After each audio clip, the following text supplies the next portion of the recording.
Hello दोस्तों। Tata group के retail arm Trent ने पिछले हफ्ते अपने पूरे साल के रिजल्ट्स पब्लिश किए। 31 मार्च 2026 तक ये पूरे इंडिया में 963 जूडियो स्टोर्स चला रहा था। जूडियो वही स्टोर है जो 399 रुपीज़ में टी शर्ट्स और 600 रुपीज़ से कम में जीन्स बेचता है, जिसने पिछले क्वार्टर में ही 47 नए शहरों में एंट्री की है और 80% नए स्टोर्स टियर 2 और टियर 3 शहरों में हैं। टाटा यहाँ अकेला नहीं है। रिलायंस ने यूस्टा लॉन्च किया, जहां सारे प्रोडक्ट्स की कीमत 999 रुपीज़ से कम है और ज़्यादातर प्रोडक्ट्स 499 रुपीज़ से कम के हैं। आदित्य बिरला के फैशन आर्म ABFRL ने सितंबर 2025 में ओन लॉन्च किया, जो 399 रुपीज़ से शुरू होता है और 10,000 स्टाइल्स के साथ जेनजी को टारगेट करता है। अप्रैल 2026 में मार्को एग्नोलिन को ओन के CEO पोजीशन के लिए हायर किया गया। मार्को पहले बर्शका और डीजल चला चुके हैं। तो इंडिया के 3 सबसे बड़े कॉन्ग्लोमरेट्स, ऐसे कंपनीज जिनकी पहुंच oil refineries, steel mills, telecom networks और सीमेंट प्लांट्स तक फैली हुई है, वो वार्डरोब के सबसे सस्ते हिस्से के लिए एक एक्टिव कंपटीशन में है। इसका आसान जवाब ये है कि जवान इंडियन सस्ते कपड़े चाहते हैं और ये मार्केट बहुत बड़ा है। लेकिन ये सिर्फ ये बताता है कि ये सेगमेंट क्यों मौजूद है, ये नहीं कि टाटा और अंबानी जैसे बड़े प्लेयर्स ही इसे क्यों जीत रहे हैं। ऐसे बहुत से नए, तेज और फैशन नेटिव कंपनीज हैं जिन्होंने इसी डिमांड को पहले ही पहचान लिया था।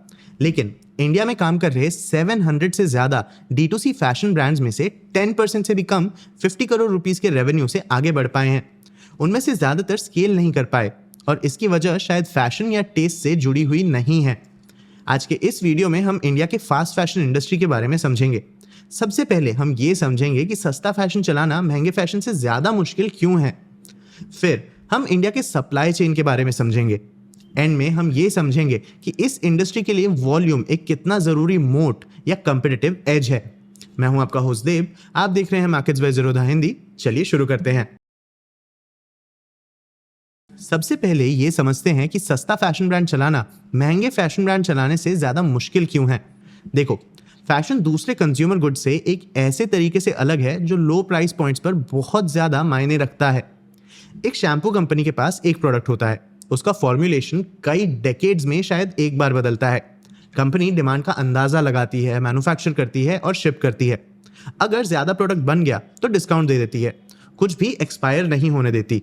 लेकिन ये पूरा इक्वेशन एक फैशन रिटेलर के लिए बहुत ज्यादा मुश्किल हो जाता है। साइज, कलर, डिजाइन और ट्रेंड का हर एक कॉम्बिनेशन एक नया आइटम होता है जो अपने दम पर सक्सेसफुल या अनसक्सेसफुल हो सकता है। जूडियो जैसा एक स्टोर किसी भी वक्त हजारों अलग अलग आइटम्स रख सकता है। हर एक आइटम का अपना डिमांड रिस्क होता है। एक स्टाइल फ्लॉप हो सकता है, एक कलर गलत सीजन में आ सकता है, साइज का रेशियो गलत हो सकता है, जहां बहुत सारे स्मॉल साइजेस अवेलेबल हो और काफी सारे मीडियम अवेलेबल ना हो। और शैम्पू के जैसे एक फैशन आइटम की एक्सपायरी डेट केमिस्ट्री से नहीं जुड़ी होती। पिछले क्वार्टर का ट्रेंडिंग कार्गो पैंट इस क्वार्टर का मार्कडाउन प्रॉब्लम बन जाता है। 2,999 रुपीज के प्राइस पर आप अपनी गलतियों से बच सकते हो। किसी चीज का दाम 30% कम कर दीजिए और स्टोर कुछ तो रिकवर कर लेता है। मार्जिन इसे एक बफर देता है। लेकिन 499 रुपीज़ पर वो बफर ही नहीं होता। एक धीरे बिकने वाले 499 रुपीज़ के आइटम पर कोई बड़ा डिस्काउंट नहीं दिया जा सकता। वो असल में एक राइट ऑफ या नुकसान ही है। इसीलिए वैल्यू फैशन सिर्फ तभी काम करता है जब आप ज़्यादातर सही हो। मतलब कौन सा स्टाइल, कौन सा कलर, कौन सा साइज, कौन सा शहर, कितने यूनिट्स, और आप इन्वेंट्री को इतनी तेजी से चेंज कर सकें कि गलतियां हजारों स्टोर्स में बढ़ने से पहले ही पकड़ ली जाएं। ट्रेंड के अपने फाइनेंशियल ईयर 26 के रिजल्ट स्टेटमेंट में कहा गया है कि उनकी इन्वेंट्री प्रोविजनिंग से रिलेटेड डिसिप्लिन उनके बिजनेस का ऑपरेशनल ड्राइवर था। कंपनी ने 2,500 करोड़ रुपीस के राइट्स इशू का भी अनाउंसमेंट किया, जिसका एक हिस्सा सप्लाई चेन और वेयर हाउसिंग को एक्सपैंड और ऑटोमेट करने के लिए रखा गया है। चलिए अब इस इंडस्ट्री के सप्लाई चेन के बारे में समझते हैं। देखो दोस्तों, इंडिया दुनिया के सबसे बड़े गारमेंट प्रोड्यूसर्स में से एक है। तिरुपपुर, सूरत, लुधियाना और बेंगलुरु के क्लस्टर्स H&M, गैप और मार्क्स एंड स्पेंसर्स को प्रोडक्ट सप्लाई करते हैं। ये इंडस्ट्री बहुत बड़ी, पुरानी और एफिशिएंट है, लेकिन ये लगभग पूरी तरह से गलत कस्टमर के लिए सेट की गई है। इंडिया का garment manufacturing base western fashion buyers के हिसाब से बनाया गया था। मतलब बल्क ऑर्डर्स, 4 से 6 महीने की प्लानिंग, स्टैंडर्डाइज्ड इंटरनेशनल साइजिंग और फ्री ऑनबोर्ड एक्सपोर्ट कॉन्ट्रैक्ट्स। वो सप्लाई चेन ऑर्डर से लेकर तैयार सामान, fabric procurement, sample approval, bulk production, finishing, quality checks और डॉक्यूमेंटेशन तक 75 से 90 डेज के लीड टाइम पर चलती है। ये सिस्टम उस कस्टमर के लिए एफिशिएंट है जो सीजन्स की प्लानिंग बहुत पहले कर लेता है और बड़े वॉल्यूम्स में ऑर्डर देता है। लेकिन डोमेस्टिक फास्ट फैशन जैसे ज़ूडियो, यूस्टा और ओन्ड जिस तरह का काम करना चाहते हैं, उन्हें इसका बिल्कुल उल्टा सिस्टम चाहिए। रिलायंस की फाइनेंशियल 25 एनुअल रिपोर्ट ने मेंशन किया कि उसका अपैरल बिजनेस 30 डेज का डिजाइन टू शेल्फ साइकिल चलाता है। मतलब एक स्केच से यूस्टा स्टोर के शेल्फ तक 30 डेज में पहुंचने के लिए आप डिजाइन कंफर्म होने के बाद फैब्रिक ऑर्डर करने का इंतजार नहीं कर सकते।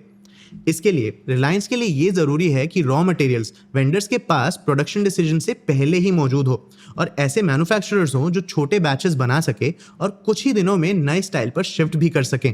एक गारमेंट फैक्ट्री जो 90 डेज के एक्सपोर्ट साइकिल्स पर चलती है, उसका पूरा ऑपरेशन भी इसी स्पीड पर चलता है। फैब्रिक प्रोक्योरमेंट शेड्यूल्स, वर्कर्स की प्लानिंग, प्रोडक्शन लाइन सीक्वेंसिंग और क्वालिटी चेक के तरीके 30 डेज के डोमेस्टिक साइकिल के लिए बदलने का मतलब है ये सब कुछ बदल देना। इसमें अलग रॉ मटेरियल बफर्स, अलग प्रोडक्शन सीक्वेंसिंग, सब कुछ अलग लगता है। एक फैक्ट्री ये इन्वेस्टमेंट तभी करती है जब एक रिटेलर इतने कंसिस्टेंट परचेज ऑर्डर्स की गारंटी दे सके कि रीटूलिंग की कीमत इनसे वसूल हो जाए।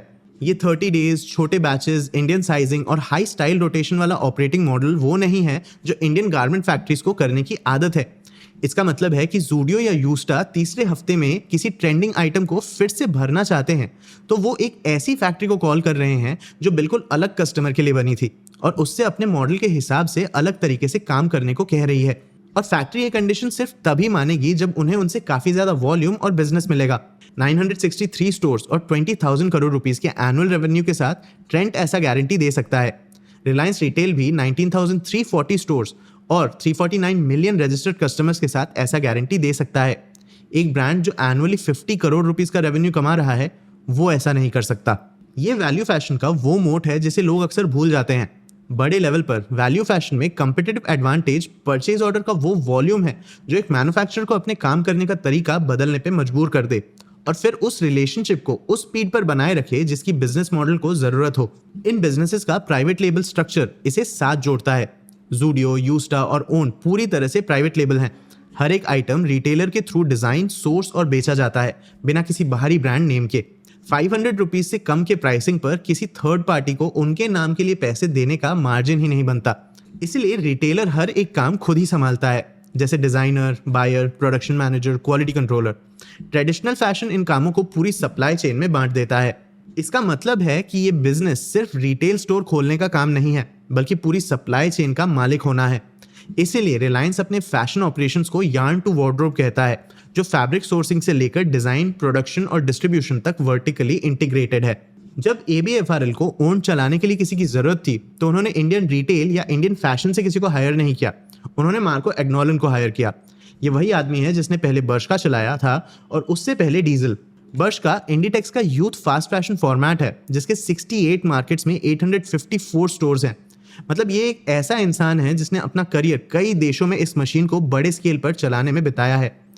देखो दोस्तों, टाटा, रिलायंस और बिरला वैल्यू फैशन में इसीलिए नहीं है क्योंकि उनका टेस्ट छोटे कंपटीटर से बेहतर है। वो इसमें इसीलिए है क्योंकि नेशनल स्केल पर वैल्यू फैशन एक इंडस्ट्रियल सप्लाई चेन की प्रॉब्लम है और इंडस्ट्रियल सप्लाई चेन की प्रॉब्लम्स वही चीजें हैं जिन्हें ये कंपनीज अपने बड़े स्केल और स्ट्रॉन्ग फाइनेंसेस के साथ सॉल्व कर सकती हैं।